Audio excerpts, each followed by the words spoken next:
Je vous présente la fameuse Chloé que vous avez tous vue sur tous vos réseaux interdits, ou moins interdits. Chloé a aussi une vision très internationale de ce qui se passe. Elle est un petit peu sur le même terrain que Senta, mais pas comme journaliste, comme activiste. Elle a beaucoup de public, elle a beaucoup d'impact. On est vraiment très content d'avoir réussi à l'atterrir ici. Merci beaucoup, Chloé. Merci.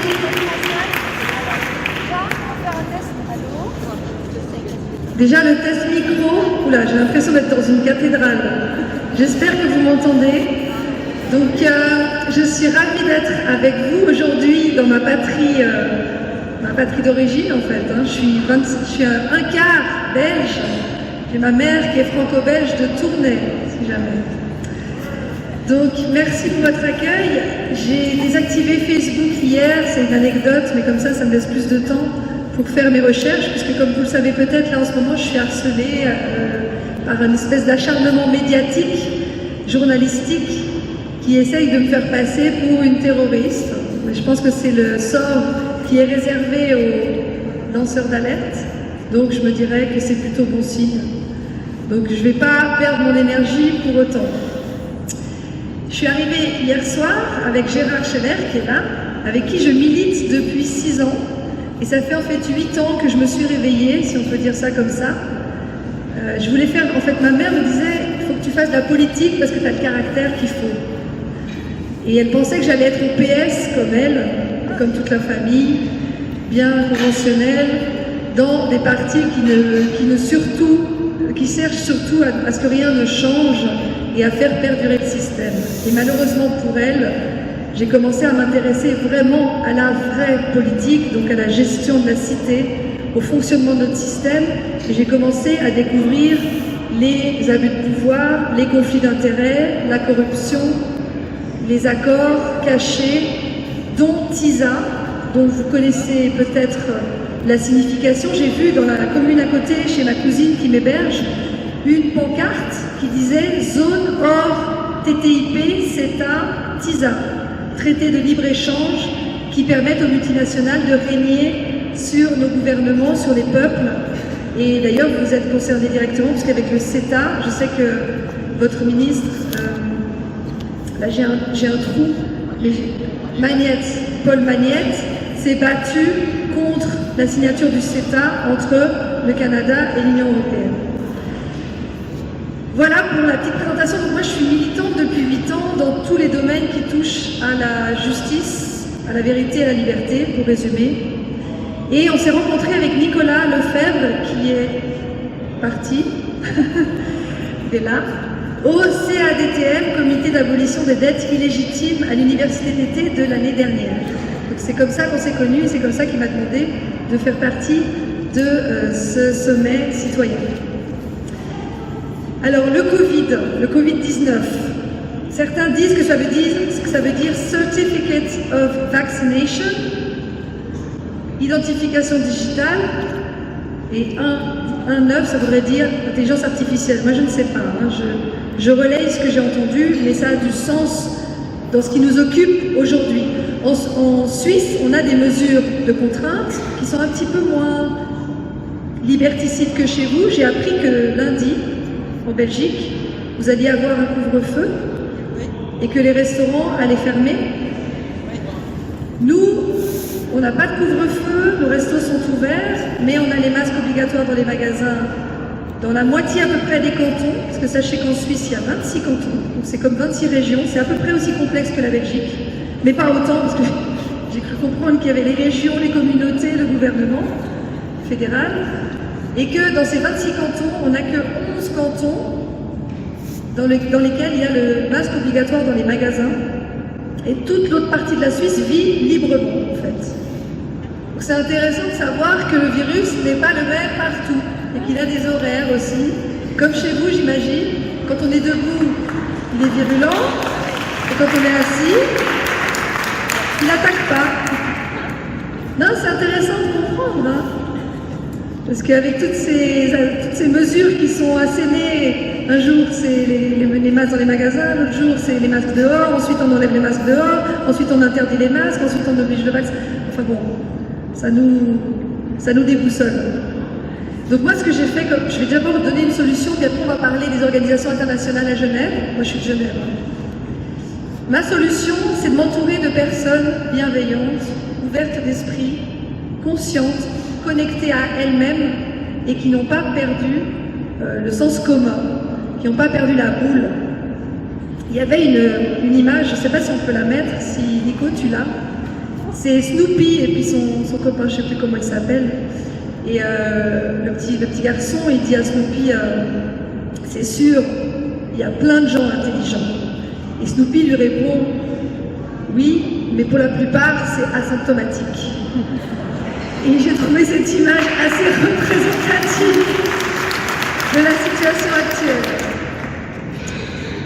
Alors, chez nous, on a plein d'organisations internationales qui prônent la vaccination et qui ne savent pas qu'il y a d'autres traitements. Alors je laisserai le docteur Résimon, après moi, vous expliquer un peu la palette des possibilités. Mais donc, on a l'OMS, bien sûr, l'Organisation mondiale de la santé, qui est juste à côté de chez moi. Toutes ces organisations sont à maximum 300 mètres de chez moi.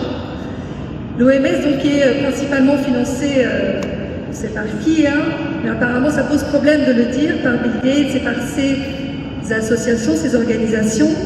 Par exemple, Gavi. Gavi, c'était un petit peu le thème central de la vidéo que j'ai faite le 13 avril. Gavi, c'est l'Alliance vaccinale globale qui regroupe l'OMS, la Banque mondiale, l'UNICEF, la Fondation Bill et Melinda Gates, les industries pharmaceutiques et 29 pays. Gavi fait partie donc des organisations qui appartiennent à Bill Gates, en fait qui a été fondée par Bill Gates, et peut-être que ce que vous ne savez pas, en tout cas ce que j'ai appris récemment, c'est que Bill Gates avait un problème avec Microsoft. Il a été condamné parce qu'il y avait une histoire de monopole, ça dérogeait à la loi antitrust, anti-monopole, et à partir de là, il a fait sa fondation, la fondation Bill et Melinda Gates, et il a également créé l'association, l'organisation Gavi, dans les années, donc c'était 2000 en fait, 2000 à peu près. Et donc, Gavi, donc cette association qui promet de vacciner vraiment la planète, hein, je l'ai dit à l'époque, et on m'a traité de complotiste pour cela, mais ça se confirme, a un accord avec nos autorités suisses depuis 2009. Un accord qui confère l'immunité, l'impunité juridique, pénale, à ses membres et à l'entreprise, donc ils peuvent faire à peu près ce qu'ils veulent. Nos autorités n'ont pas le droit de venir les arrêter ou leur demander des comptes ou leur demander des compensations financières ou les inquiéter de quelque sorte que ce soit, et en plus ils ne payent pas d'impôts, du tout. Autant les membres que l'entreprise, depuis 2009. De la même façon, on a un accord de 2014, c'est un protocole d'accord entre le département fédéral intérieur et le département fédéral des affaires étrangères et la fondation Bill et Melinda Gates. Et on a également des conventions de financement, donc des financements qui viennent de nos impôts en partie, entre Fondation Bill et Melinda Gates, OMS, Swissmedic, qui est l'organisation de médicaments nationale, et la DDC, c'est la Direction de développement et de coopération, pour pouvoir vacciner les pays en pénurie de ressources, comme ils disent. Donc les pays africains, en priorité, pour un peu tester ces vaccins, probablement.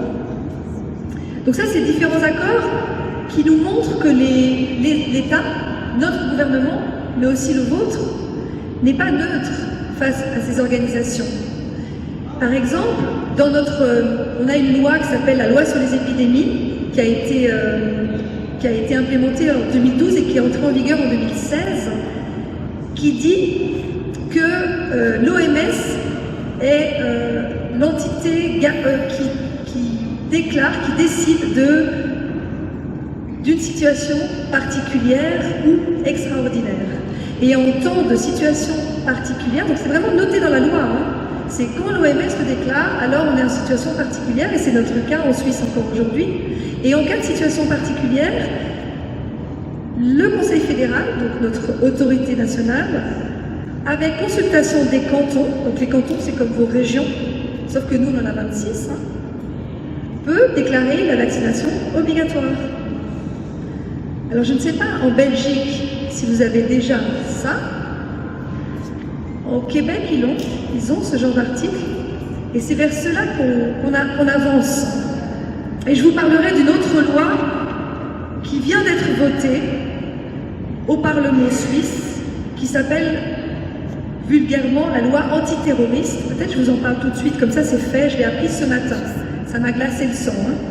Donc dans cette loi, ils décrivent comme terroristes les personnes dont on présume, enfin, une personne dont on présume qu'elle mènera des activités terroristes, c'est-à-dire des actions destinées à influencer ou à modifier l'ordre étatique. Donc un terroriste, c'est quelqu'un qui peut influencer ou modifier l'ordre étatique. Ça veut dire qu'il ne va pas dans le sens des recommandations, par exemple, officielles. Donc, qui peut influencer ou modifier l'ordre étatique et susceptible d'être réalisé, donc les actions, ou favorisé par des infractions graves, ou la menace de telles infractions, ou par la propagation de la crainte. Donc avec cette loi, mes vidéos peuvent être qualifiées de terroristes. Et alors avec ces gens qui sont devenus des terroristes par cette loi qui a été votée le 25 septembre, on peut les isoler, les mettre en prison, leur interdire de partir de la Suisse, leur interdire d'avoir des contacts avec certaines personnes, leur assigner une identification digitale permanente. Donc cet état-là, ce monde-là, n'est pas ce que je veux, et je pense que vous non plus. Je pense que l'information, justement, les informations qu'on peut donner tous, hein, c'est pas seulement les personnes qui prennent la parole sur YouTube, hein, on est tous ces vecteurs d'information, ces vecteurs de contagion de l'information qui nous permet d'être libres, parce qu'en fait, c'est Victor Hugo qui disait « la liberté commence où l'ignorance finit ». Je pense que c'est l'une des issues, s'informer et donc se rassurer quelque part, parce que malgré que les mesures soient liberticides, trouver un petit peu la trame de ce qui se passe, personnellement, ça me remet dans ma connexion, parce que je vois qu'il y a un fil. C'est pas tout n'est pas fait complètement de façon brouillonne ou de façon aléatoire. Donc, personnellement, ça me rassure. Et quand on voit que les présidents qui se sont succédés, en France en tout cas, donc il y a Macron, il y a Hollande, Sarkozy, George Bush aux États-Unis qui parlait de nouvel ordre mondial et d'une gouvernance donc mondiale avec un contrôle des peuples, déjà il y a plus de 10 ans, on se dit ok, il y avait un plan. Et ce plan, il est en train d'être mis en place. Henry Kissinger disait que la pandémie allait changer à jamais l'ordre mondial au début de l'année, au mois d'avril. Bill Gates a dit qu'il voulait développer 7 milliards de doses de vaccins, vacciner au moins 70 à 80% de la population. Et ensuite, il a dit dans une autre interview qu'il n'avait jamais dit ça. Donc il se contredit en permanence. Mais tout ça, je pense que vous le savez déjà. Chez nous, en Suisse, et en particulier à Genève, on a donc l'OMS, on a Gavi, on a le World Economic Forum, le Forum économique mondial, qui est l'organisation qui a orchestré l'exercice d'entraînement à la pandémie. Vous vous rappelez, le 18 octobre de l'année dernière, il y a eu l'Event 201, événement 201, qui a été en fait une simulation de pandémie qui devait mener à 65 millions de morts et qui devait justement permettre de mettre en place un contrôle généralisé de la population. Alors, ensuite, on nous dit c'est un hasard, ça n'est pas du tout une répétition de ce qu'on vit aujourd'hui. Toujours est-il que le World Economic Forum a organisé cet événement avec la Fondation Bill et Melinda Gates, également l'Institut Hopkins. Et on voit que les mesures qui étaient préconisées lors de ces événements, donc le confinement, le masque, la distanciation sociale, ont été mises en place immédiatement à partir du mois de mars. Chez nous, c'était le 17 mars que ça a commencé. Chez vous, est-ce que ça correspond? C'est à peu près ça. 18, en France c'était aussi 17 mars.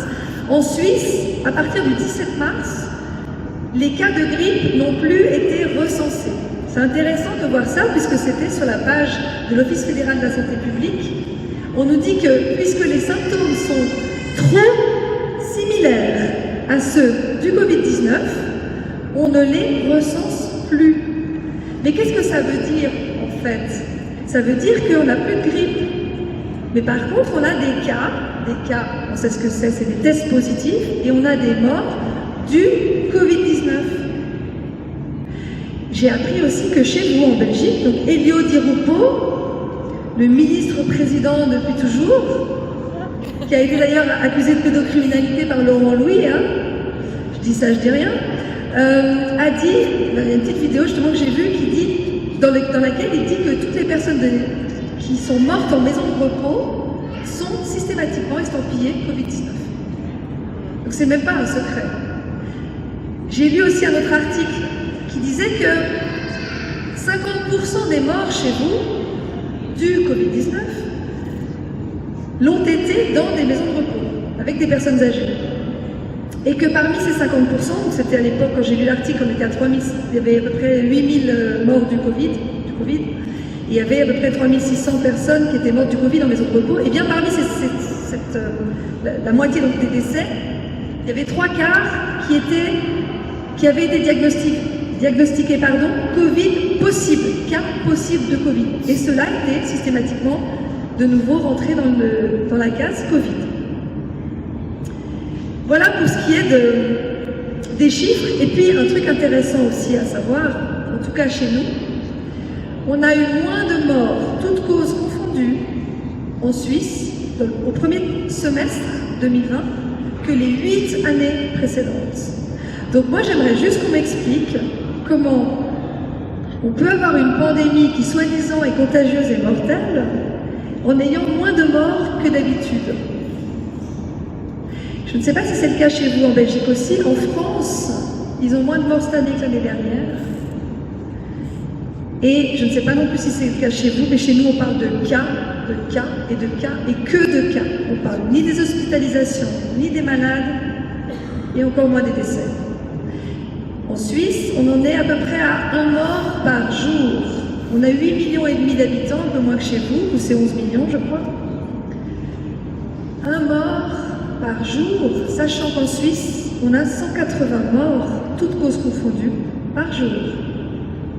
Donc on a 180 fois moins de décès du Covid, avec toutes les imprécisions que ça comporte, que de maladies cardiovasculaires, de cancers, d'accidents de la route, d'accidents tout court plutôt, de problèmes respiratoires.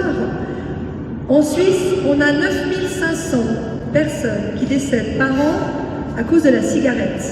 9500, et on a pour l'instant 1821 morts du Covid.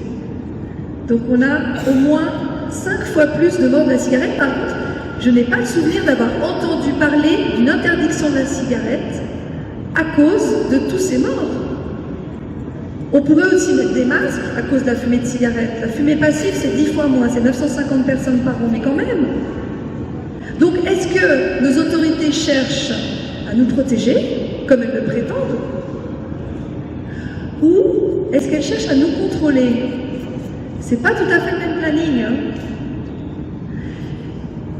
On a aussi, encore une chose dont je voulais parler, c'est le COVAX. Ça, c'est un programme de vaccination globale dont l'Union européenne fait partie, dont la Suisse fait partie depuis le 18 septembre, qui a comme objectif de vacciner 20%, pour l'instant, 20% de la population avant fin 2021, COVAX. Et elle prévoit de vacciner plus de personnes entre 2021 ensuite et 2025. L'Union européenne donc a signé avec ce projet qui est financé, sans surprise, par OMS, Gavi et le CEPI. Peut-être vous connaissez, c'est la Coalition for Epidemic Preparedness Innovation. Donc c'est toujours des termes qui ramènent à se préparer aux épidémies avec de l'innovation, avec de la technologie. Évidemment financé de nouveau par la fondation Bill et Melinda Gates. Donc ces trois organismes sont directement liés à Bill et Melinda Gates. Donc il y a COVAX, et puis je voulais encore terminer, donc restez bien attentifs, surtout vous qui êtes dans l'Union européenne. Nous on a la chance pour l'instant de ne pas en faire partie, malgré que nos autorités soient en train de négocier un accord, l'accord cadre institutionnel, l'accord cadre institutionnel pour faire partie de l'Union européenne, mais vous y êtes, et vous y êtes vraiment au cœur, hein, puisque les institutions, elles sont chez vous, elles sont ici à Bruxelles. Donc je dirais le champ d'action est encore plus restreint que chez nous. Et il y a encore cette histoire d'identification digitale. J'avais parlé dans ma vidéo de ID 2020, qui est aussi financée par Bill et Melinda Gates, qui permet une certification, des certificats digitaux, des identifications digitales, mais ils ne disent pas sous quelle forme. Mais c'est lié à cette histoire de quantum dot dye, ça veut dire colorant à point quantique, dont j'avais aussi parlé, qui là parle d'une identification digitale sous la peau, avec des petits points qui sont repérables avec un téléphone. Mais récemment, j'ai vu qu'il y a un projet qui, encore une fois, démarre à Genève, qui vient de Commons Project, c'est comme projet commun, qui prépare donc des passeports numériques, donc ça s'appelle Common Pass, Common Health et Covid Check. Et c'est des choses qui sont en train de se mettre en place, notamment à l'aéroport de Heathrow, à Londres, vous avez vu. Il y a la semaine du 5 octobre, à partir de la semaine du 5 octobre, il y a eu un test d'identification digitale, mais je crois que c'était au départ sur un téléphone. Mais il nous prépare en tout cas des certificats vaccinaux médicaux, notamment, je l'avais lu dans le plan sur la vaccination de l'Union européenne qui devait mettre en place ça entre 2018 et 2022. Donc ça, c'est des identifications qu'il présente comme obligatoires pour voyager, pour payer, pour aller à l'école, pour voter. Si on ne fait rien, si on laisse faire, comme la majorité encore malheureusement fait, on y va. Et en même temps, j'ai pas de solution miracle. Mais ce que j'aimerais vous dire aujourd'hui, c'est qu'on est extrêmement nombreux. D'ailleurs, j'ai été très touchée de votre accueil. Il y a certaines personnes qui sont venues vers moi. Je ne savais pas que vous me connaissiez. Et c'est là qu'on se dit que la puissance de l'information, elle est là. Donc, profitons-en.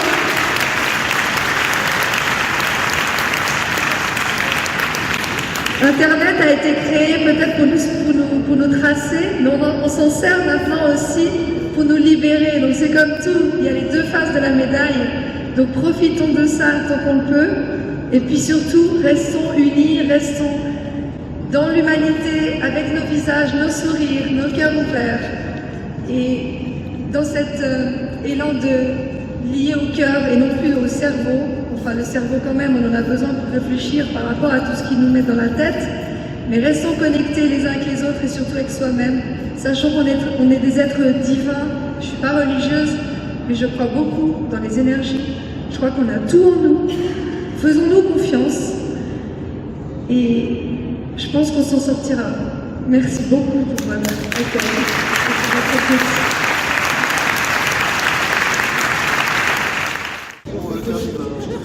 Ma collègue Cécile Andry, donc on fait plein de boulot, et elle a également eu le Covid.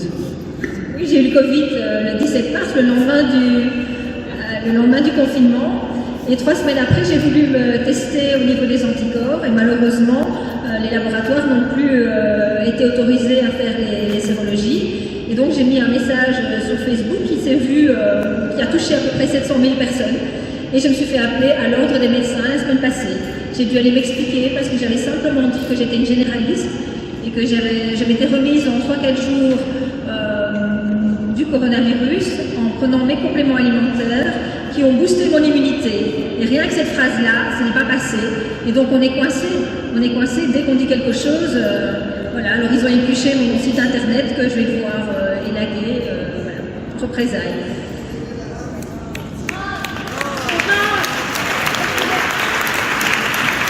Je voulais aussi vous demander si vous avez des questions par rapport à ce qu'il y a en Suisse, ou des lois, ou des choses comme ça. N'hésitez pas, parce que je ne suis pas restée tout à l'heure. Et puis, pour revenir sur ce que dit madame, je ne sais plus ton prénom. Cécile. Oui, ça nous met en danger, hein, ça nous met en danger, entre guillemets, professionnellement en tout cas, de s'exposer. Mais ma théorie, c'est plus on est nombreux à le faire, et plus on est protégé. Moi, au contraire, je suis en train d'être... J'ai mon employeur, l'État, qui essaie de me virer depuis déjà de nombreuses années, mais ça s'est précipité depuis décembre. Mais j'ai encore plus envie d'ouvrir ma bouche, quoi. Au contraire, j'ai pas envie de me laisser guider mon comportement, surtout en privé, par des instances qui sont pas légitimes et auxquelles j'ai pas donné mon accord. Je fais mon travail correctement, il n'y a pas de moyen, il n'y a pas de raison pour que je me plie à leurs exigences concernant ma vie privée. Donc moi je vous invite à rester dans vos valeurs, dans vos actions, et dans ce qui vous semble juste. En tout cas c'est ce que je fais. Et vraiment, au contraire, je pense que plus on sera nombreux, je me répète, et plus on sera inatteignable. Donc s'il y a des questions, n'hésitez pas. Elle était encore assez proche pour venir prendre le micro. Oui.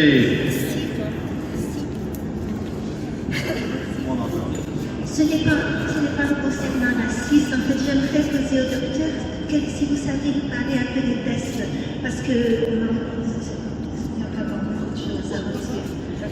Parce que je vous remercie. Alors, je ne sais pas ce qui a été dit aujourd'hui, mais très schématiquement, le test frontinasal PCR détecte des morceaux de virus ou le virus. Alors qu'il n'est pas dangereux pour le cerveau, contrairement à ce qu'on dit. Pour aller chirurgier le cerveau, c'est impossible. Alors, moi, j'opère des sinus et des membranes, des méninges depuis 35 ans. C'est pas en faisant frottis comme ça qu'on va rentrer le cerveau. N'empêche que ce test PCR, pour des tas de raisons techniques, faussement, voire très souvent, ou trop souvent, faussement positifs. Donc on détecte des gens positifs qui ne le sont pas. Soit parce qu'ils sont guéris du Covid, soit parce qu'ils ont fait d'autres virus, soit pour des tas de raisons techniques. Voilà. Donc, en gros, test non fiable, voilà. Ça détecte le virus en face aigu dans le premier jour. On a les tests, les rapides tests au bout des doigts. C'est un peu comme la prise de sang. C'est très rapide, ça prend un quart d'heure. C'est moins sensible, c'est pas mal. On a la prise de sang, où là, on peut voir le taux d'anticorps et voir si les anticorps persistent dans le temps. Alors, c'est pas parce que les anticorps disparaissent qu'on est plus immunisé, pas du tout, parce que dans le Covid, on a une immunité cellulaire, donc les globules blancs mémoire sont là, donc on peut encore être immunisé et avec les anticorps ont disparu. Et simplement, ce qui se passe à ce moment-là, c'est qu'on fait un deuxième Covid comme je l'ai fait, puis pendant 2-3 jours, c'est emballé, c'est fini. Est-ce que j'ai répondu à une question? J'ai fait un très bref.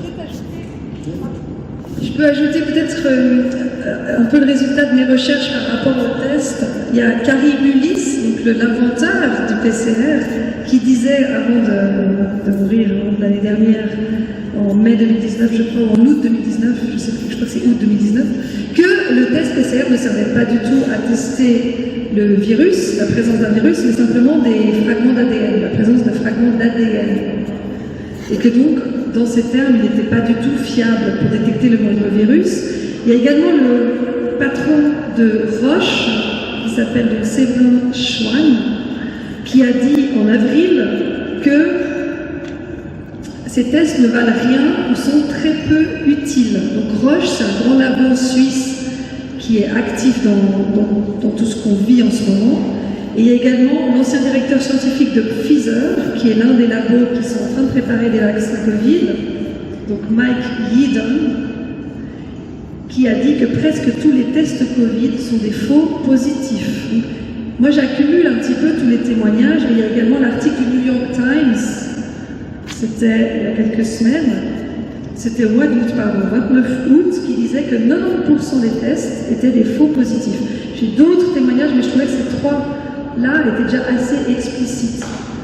Donc, se fier aux tests positifs pour déclarer des cas de Covid est complètement erroné, et c'est vrai qu'il y a une autre chose qui me revient là tout de suite, l'OFSP, donc l'Office fédéral de santé publique suisse, a écrit que les tests PCR ne voulaient pas dire, un test PCR positif ne voulait pas dire ni qu'on était malade, ni qu'on était contagieux. Il a écrit de façon totalement officielle. Donc après, à chacun de se faire son avis. Mais là, j'ai un avis à ce niveau-là. Je crois qu'on ne peut pas parler de faux positifs, mais en fait, il l'amplifie tellement que ce sont des morceaux d'ARN viral et que ce sont tellement des petits morceaux que c'est un virus qui n'est plus vivant et qui ne peut plus infecter. Donc ce sont des gens qui sont positifs parce qu'il y a quand même du matériel viral qui est spécifique quand même au Covid, mais qui est tellement morcelé qu'il ne peut plus se répliquer et contaminer d'autres personnes. Encore une autre petite chose que certains d'entre vous ont lu. Vous avez entendu parler de David Mendels de X-Rapid à Aix-en-Provence. Alors lui, il a une boîte qui fait de la lecture automatique de tests. Quand on a un gros hôpital, on n'a pas des armées de gens qui sont là pour les lire, ce serait moins fiable, il y a des machines qui font ça très bien. Et donc, il n'est pas vraiment impliqué dans la valeur des tests, mais il se rend compte quand même que sur le terrain, en France, il y a 23 tests qui certainement ont été agréés. Lui, dans ses clients, les grands hôpitaux, Kremlin-Bicêtre et les autres, il y avait 11 tests qui passaient par ses mains pour la lecture. Et vous voyez que sur les 11, il n'y en avait aucun qui rencontrait les critères classiques de fiabilité des tests, à savoir maximum de 2% de négatifs et 5% de faux positifs. Il disait, quand on voit ça, il y avait même des tests qui sortaient de sociétés qui avaient des bons tests, mais ce n'était pas ceux-là qui avaient été agréés. Sa conclusion, c'était qu'avaient été agréés les tests des boîtes qui étaient là au cocktail de lancement des tests. Ouais. Oui, allez madame.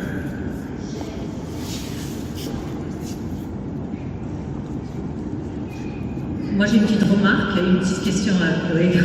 Alors la remarque c'est que je voulais dire par rapport au test, c'est une petite expérience. Moi j'ai été malade, alors je ne sais pas si c'était le Covid ou autre chose, mais j'ai été très malade au mois de mars-avril. Et je suis membre de groupes d'anciens malades. Ces groupes d'anciens malades, je pense qu'ils se totalisent au moins 100 000 personnes en Europe, rien que 20 000 sur les 3 groupes dont je suis membre depuis le mois de juin. Et ce qu'on voit, statistiquement, c'est que 40% au moins des tests sont faux. C'est-à-dire il y a des gens qui le disent, tous les jours, il y a des gens qui disent « je me suis testé, je suis malade et je suis négatif.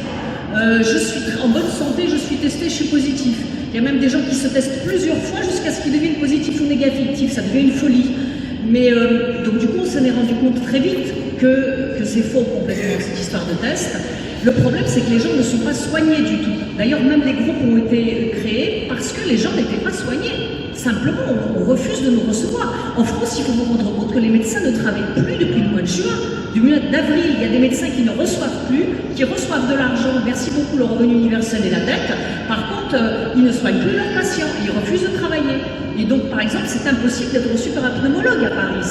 C'est hallucinant ce qui se passe, dans le secteur public notamment. Dans le secteur privé, vous allongez du fric. Et beaucoup d'argent. La Sécu est en train d'être vidée. Ça, c'est une remarque que je voulais faire.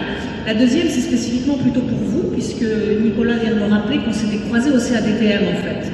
Et l'année dernière, moi, ce que je ne comprends pas, c'est pourquoi nos institutions de gauche, nos syndicats, nos organisations comme le CADTM, comme le CADTM en Belgique, dont je suis membre, moi je suis membre du CADTM en France, la CGT en France, les organisations de gauche sont dans la religion covidienne. Pourquoi? Qu'est-ce qui se passe? Il y a même un syndicat suisse qui s'appelle ADETRA, qui a milité avec nous pour le soutien de Julian Assange, qui nous a interdit de vous parler. Ils nous ont interdit de vous parler. Moi, je ne comprends pas ce qui se passe. Franchement, est-ce que ces gens sont achetés ou quoi? C'est une très bonne question, merci. C'est vrai qu'on ne parle pas du rôle des organisations altermondialistes pour les droits de l'homme, etc. On s'est frotté avec Gérard à ces personnes, notamment de l'ADETRA. On a milité beaucoup avec eux sur TISA et sur Julian Assange.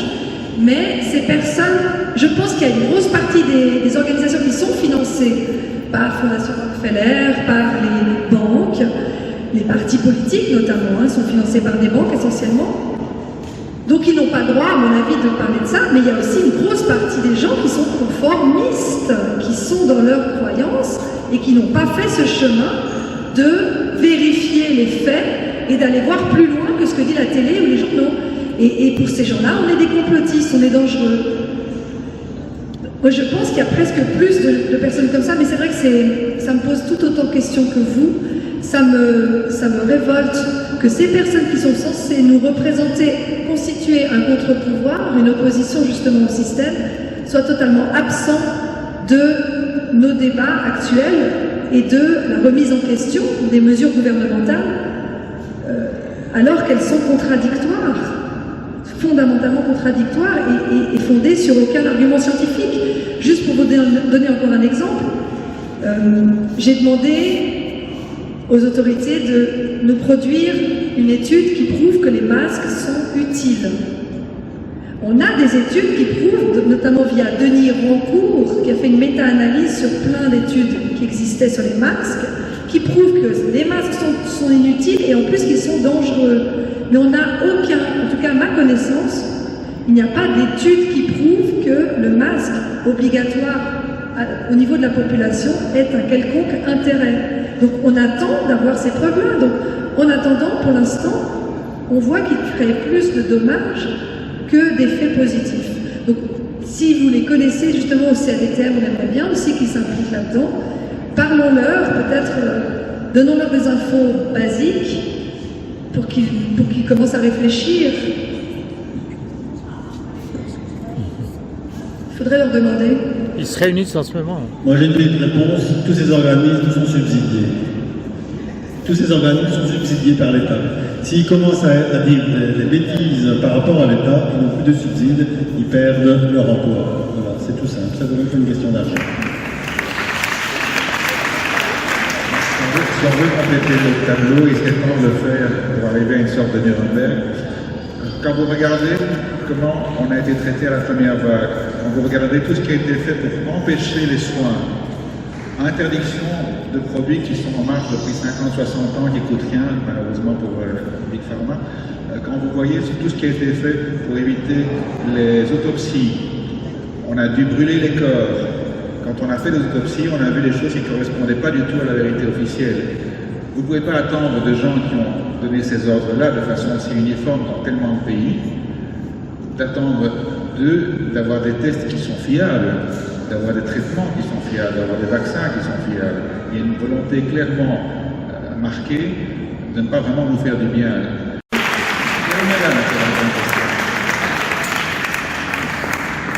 Bonsoir à tous, je m'appelle Véronique Van de Waal.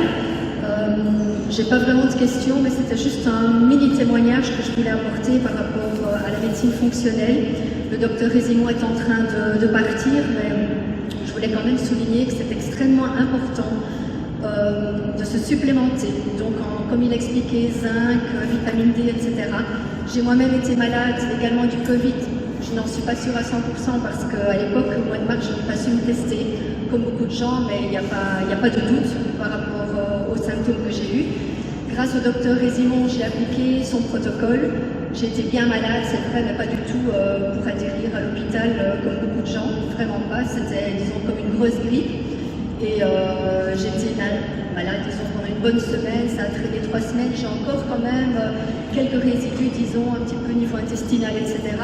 Mais rien de grave. Je pense que c'est vraiment tout à fait faisable de s'en sortir, de guérir. Si on a une bonne immunité, ça passe aussi par l'alimentation. Je pense que le docteur Résimon le souligne très souvent, ou les gens qui le suivent. Ça commence par le petit déjeuner, un petit déjeuner protéiné, etc. Tout ce qui est neurotransmetteur. Je ne vais pas rentrer là-dedans maintenant. Mais c'est un tout, donc je pense que si on se soigne bien à la base, si on a une bonne immunité à la base, ben voilà, il n'y a pas de miracle. Je pense qu'on serait tous dans le même cas, il y aurait très peu de malades qui seraient gravement malades à l'hôpital. Et comme on le souligne, les personnes qui malheureusement finissent à l'hôpital, ce sont des personnes qui ont soit déjà des maladies sous-jacentes, une mauvaise immunité, etc. Moi je suis sûre et certaine que si je n'avais pas pris tous ces compléments, j'aurais été bien plus malade. De plus, grâce au docteur Résimon, j'ai à l'époque, il y a 2 ans, guéri d'un burn-out, ça c'est encore autre chose, mais il a rééquilibré également toutes mes hormones. Si je n'avais pas eu ça, par exemple les hormones féminines extrêmement basses, etc., ça engendre énormément de carences, de problèmes, même de prise de poids, etc. Si je n'avais pas eu tout ça, je suis sûre que j'aurais été beaucoup plus gravement malade. Donc, voilà, je pense que il y a moyen de se soigner simplement, de guérir plus simplement aussi et d'éviter de passer par des cas extrêmes, tout simplement en écoutant.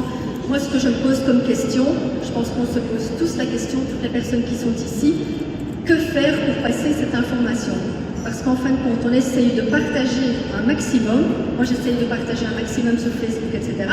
On se fait bloquer, on se fait dénoncer. Voilà, on est des complotistes, etc. C'est extrêmement compliqué. Moi, je me demande, est-ce qu'il n'y a personne qui réagit? On entend ce que nous impose le gouvernement. Tout le monde trouve ça normal. Moi, pas.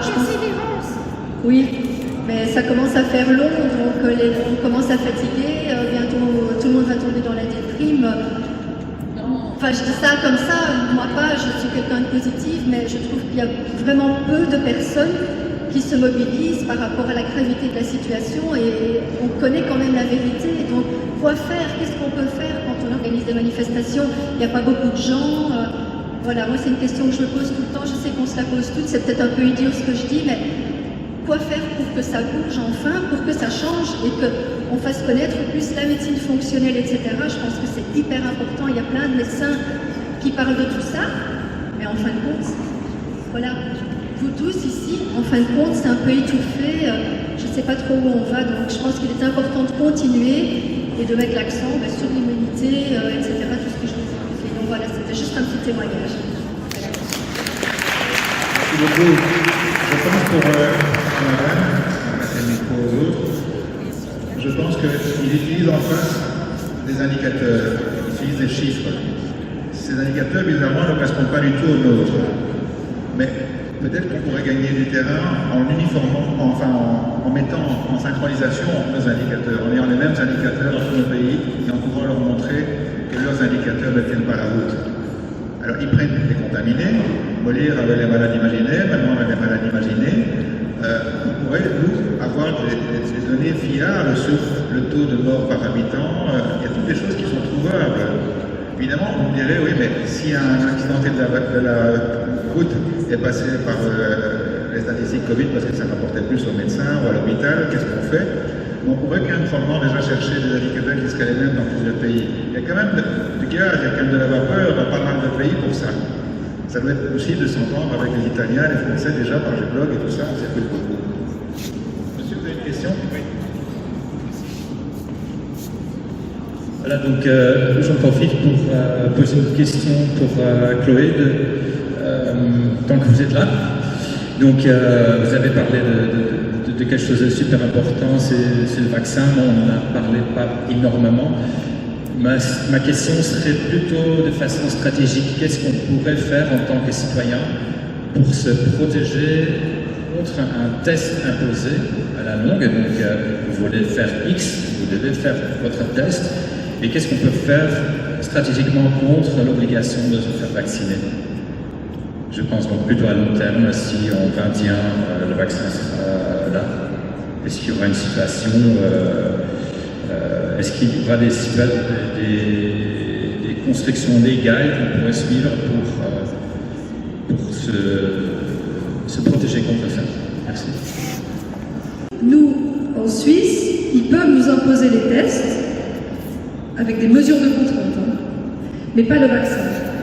Ce qu'ils peuvent faire, c'est nous interdire l'accès à tel ou tel endroit, à telle activité, au transport, à l'école, enfin bon. En Belgique, je ne connais pas la loi par rapport au vaccin et par rapport au test. Est-ce que quelqu'un connaît, peut-être pourrait mieux répondre que moi? Alors, par rapport au vaccin, je ne sais pas, mais par rapport au test, il y a une loi qui est passée le 26 juin 2020 et qui dit qu'on a le droit de refuser le test parce que c'est une atteinte au corps physique ou je ne sais plus comment ça dit. Par contre, le médecin a le droit de briser son secret professionnel et de dire que la personne a refusé le test parce que quand on fait un test et qu'on a été contacté par la cellule Covid, on est un cas contact. Eh bien, quand on est un cas contact, on doit aller en quarantaine. On peut refuser de se faire tester, mais si on refuse la quarantaine, on reçoit une amende. Voilà, donc la loi du 26 juin 2020 vient de passer. comme quoi le médecin peut briser son secret professionnel et dire à des autorités supérieures, je ne me souviens plus comment ça s'appelle, que X a refusé de se faire tester et de faire la quarantaine et donc est poursuivi d'amende. Mais vous ne devez pas vous faire tester si vous ne le souhaitez pas. Ce n'est pas légal, c'est une atteinte au corps physique. Je ne sais plus comment ça s'appelle. Et aussi, en tout cas chez nous, il y a plusieurs avocats dans différents cantons qui sont en train de s'attaquer aux autorités fédérales pour casser toutes ces lois iniques, les lois d'urgence et toutes ces contraintes. Donc, je pense qu'avec la loi, enfin malgré la loi, même si on a des garde-fous, des choses qui nous empêchent d'être libres, moi je crois toujours que l'univers est quand même bien foutu et qu'on peut y échapper en étant vraiment dans notre centrage, dans notre énergie, en étant dans la confiance, en étant dans l'optimisme et la joie. Moi, j'ai déjà réussi à obtenir des choses qui étaient illégales, à faire des choses qui n'étaient pas réglementaires, à obtenir vraiment. Et c'est en étant déterminé, par exemple, rentrer dans un magasin sans masque, enfin, je fais tout le temps, quoi. Et je pense que ça vient de nous, enfin, ça vient de l'intérieur. N'attendons pas de l'extérieur des lois, des autorités de la justice ou de Trump ou de je ne sais qui, de nous protéger. Je pense que c'est vraiment, ayons confiance en nous. On est notre meilleure ressource. Enfin, c'est ça mon message.